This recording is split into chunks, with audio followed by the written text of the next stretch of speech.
I wanted to wash cars. I wanted to sell lemonade. I wanted to buy baseball cards and sell them.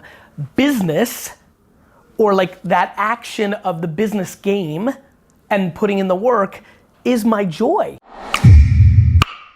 Right. The way meditating, rock climbing, drinking wine, skiing, watching football, playing Fortnite, like, oh weird, I do think there's a group of people, and we've never talked about work as a hobby. Yeah. Like, I don't hear work as a hobby. Yep.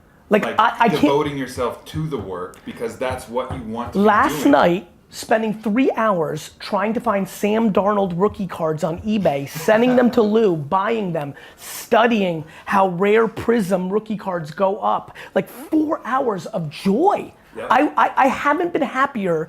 You know, it's so fun for me. Business is my hobby. Going garage sales, right? Like buying something for $2, selling it for $8. The business as a hobby is not talked about enough, and it's why people who work 14 hours a day love it, because really they're doing the 7 hours of work and then it's 7 hours of hobby, whereas other people are spending those 7 hours, you know, doing many things that they enjoy. Being on this, Tyler loves to play soccer, yeah. right? Like watching Netflix, like, it's all great. And the reward of the soccer isn't the trophy, it's not the stats, it's not the hardware. You it's just love playing soccer itself. And when the stakes are even higher, when you have that big hardware, you play harder, so it's more fun. You got a number? Yep. Go ahead. That's exactly right.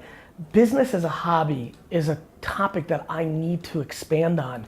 We demonize people that, there's a small subculture of people that are like me who are working, and we're having this incredible work-life balance conversation, but we're now demonizing people who actually use work as a hobby. Right, right, like as if there's a better way to spend your time. There's no better, there's only yours. Yo, what up?